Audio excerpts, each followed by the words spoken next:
actions prioritaires à mener et définir les modalités de mise en œuvre. Excellence, Monsieur le Premier ministre, chef du gouvernement, avec l'assurance de ma très haute considération, Mesdames et Messieurs, en vos titres et qualités respectifs. La corruption est un fléau mondial, bien que sa nature, son degré et son étendue différents d'un pays à l'autre. Elle est un phénomène qui concerne toutes les nations et constitue un véritable frein au développement.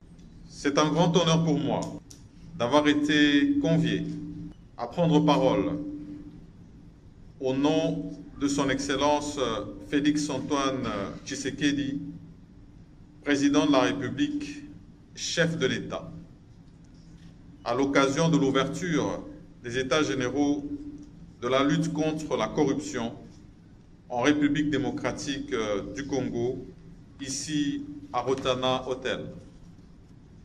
Il vous souviendra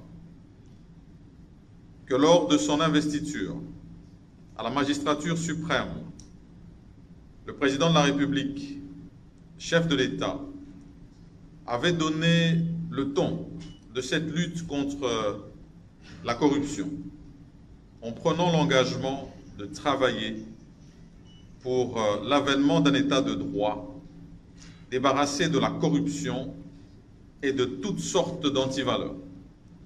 Aujourd'hui, il est plus que nécessaire que soit faite l'évaluation de la nouvelle politique publique qu'il a préconisée.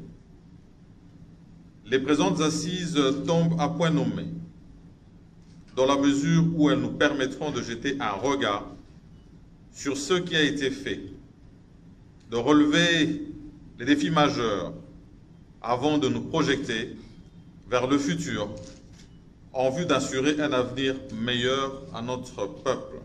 Promesse faite dans son discours lors de la première édition de la Journée africaine de lutte contre la corruption, tenue à Kimpesky Fleuve Hotel, le jeudi 11 juillet 2019. Le chef de l'État a mis en place par l'ordonnance numéro 20/013 un service spécialisé dénommé Agence de prévention et de lutte contre la corruption.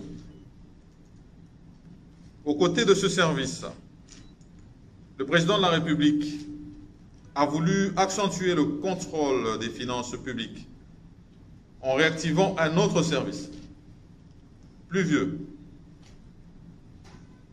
mais dont on ne parlait presque plus. Il s'agit, comme vous vous en doutez, de l'Inspection générale des finances.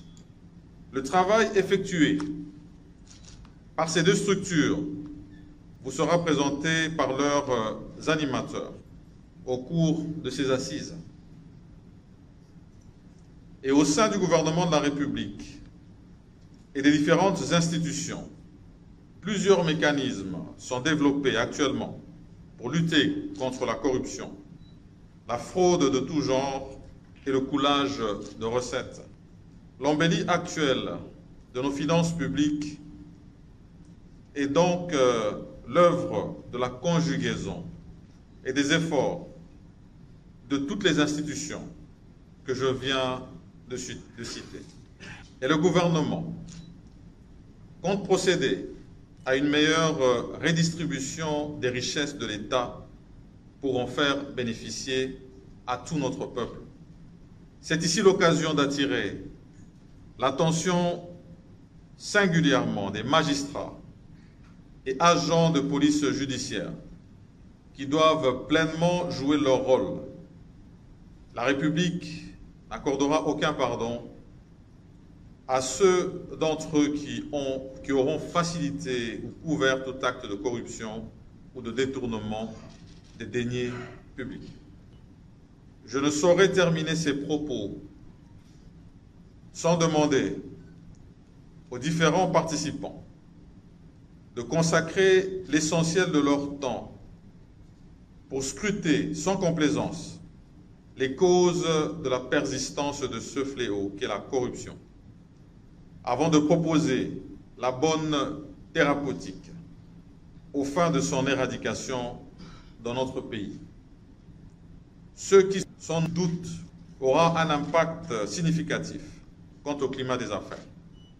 Et ceci est une lutte qui doit rester permanente. C'est par ces mots que je déclare ouverts les travaux des États généraux de la lutte contre la corruption en République démocratique du Congo, et je vous remercie.